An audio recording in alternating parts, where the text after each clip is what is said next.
Un cordial saludo a quienes están siguiendo este curso de programación por objetos. Mi nombre es Bernardo León Hoyos, les estoy hablando desde la ciudad de Medellín, Colombia. Antes de seguir escribiendo código en nuestro ID de NetBeans, vamos a aclarar muy bien unos conceptos que son muy importantes para poder entender la filosofía de lo que es la programación por objetos. Vamos a hablar de los nombres de clases y nombres de variables en Java. Hay ciertos nombres que no pueden usarse en el lenguaje Java, y la pregunta que surge es entonces, ¿cuáles son los nombres que sí podemos usar para nombrar clases? Entonces, hay que tener muy claro que el nombre de una clase o de una variable no puede coincidir con las instrucciones propias del lenguaje Java. Algunos ejemplos son estos. Voy a poner aquí el puntero. Yo no puedo decir que una variable se llama break porque break es una instrucción de Java. Tampoco puedo decir que mi variable se llama boolean porque boolean es una instrucción de Java. Lo mismo que goto o final. Esas palabras no las puedo poner yo como nombres de variables y tampoco como nombres de clases. Sería muy recomendable que siempre usáramos nombres en español y así pues vamos a ir a la fija, aunque algunas palabras en español coincide su ortografía con la del inglés. Pero si yo pongo, por ejemplo, que la variable no se llama break sino cumple, entonces ya no me va a coincidir con una instrucción de Java. Cumple, ¿es falso o verdadero? La cantidad es 28. ¿Se graduó o no se graduó? Entonces el grado puede ser falso o verdadero. El apellido puede ser una variable de tipo texto. Bueno, entonces esos son nombres válidos en el lenguaje Java. Algunos son nombres de clases predefinidas en paquetes de Java. Funcionan siempre y cuando se defina como static void. Lo aconsejable es no hacerlo. Lo que vamos a ver aquí, vuelvo y les repito, no es aconsejable hacerlo. Sin embargo, se lo voy a mostrar por si alguna vez el programa les genera un error, pues ya sepan de qué se trata. Entonces, la palabra number, que significa número en inglés, no es una palabra propia del lenguaje Java, pero sí pertenece a un paquete de Java. Entonces, en este caso, sí la permite usar. Pero en este caso, por ejemplo, la palabra string es una palabra que le usamos en Java para declarar variables tipo texto, sin embargo, no es la declaración oficial, que recuerden que la oficial es char.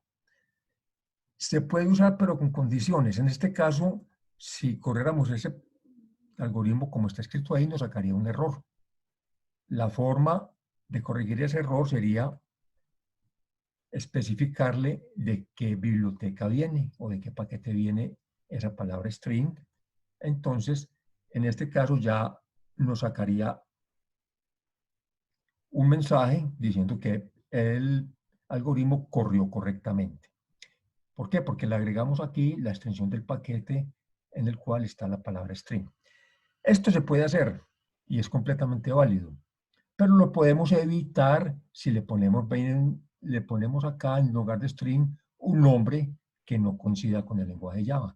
Por ejemplo, public class frase o public class palabra o public class cadena, en fin.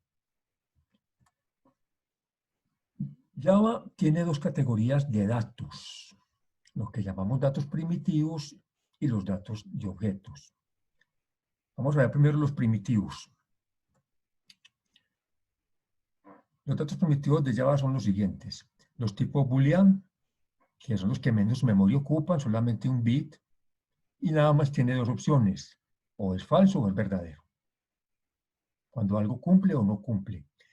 La tipo byte es una variable de tipo entero que ocupa ya 8 bits. Estos son simplemente ejemplos de esos números. Enseguida vemos que entre qué valores se acepta esa variable tipo bit. La tipo char, que es una variable de tipo texto, enseguida hablamos también de lo que tiene que ver este carácter Unicode. La tipo short también es una variable entero, pero ya permite números más grandes que la byte porque ocupa más memoria. La int ocupa todavía más memoria, permite todavía números más grandes, lo mismo que la long. La tipo float y la double son variables que permiten decimales. Esa es la diferencia con estas otras que también son numéricas, pero todas son de tipo entero. Float y double son variables numéricas que permiten decimales. Double permite muchos más decimales que float. ¿Cuántos? Es difícil decirlo porque eso depende de la combinación que haya entre enteros y decimales para que se ocupe los 32 bits o se ocupe más de los 32 bits. Pese a que string no es un tipo de dato primitivo, también es utilizado para declarar las variables en lugar de poner char. Recuerden, observen que string está escrito con mayúscula y char con minúscula. Recuerden que los valores de datos de char siempre deben estar rodeados por comillas simples y los valores de datos de string deben estar rodeados por comillas dobles. Bueno, esta nota en Java hay otros tipos de datos que llamamos objetos. Un objeto es, por decir, es un dato que está compuesto a la vez de otros datos. Por ejemplo, un estudiante que tiene código de matrícula A001048, eso ya es un dato como tal.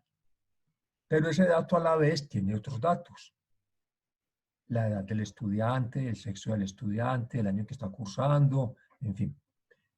Cuando decimos el carro de placas KKA015, esto ya es un dato, pero a la vez este dato está comprendido de otros datos. La referencia del motor, el número del chasis, la cilindrada del motor, el tipo de carro, etc. Entonces, eso lo vamos a ver más adelante.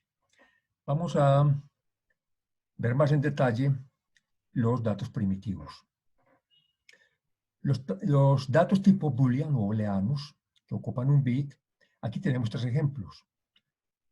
Boolean es el tipo de dato, aprobar es el nombre de la variable. Y las dos opciones es o aprobó o no aprobó, falso o verdadero. Lo mismo acá, el nombre de la variable es pago, o pagó o no pagó, falso o verdadero. Aquí el nombre de la variable es compró, o compró o no compró, o es falso o es verdadero. Entonces, son los casos de uso de ese tipo de variables.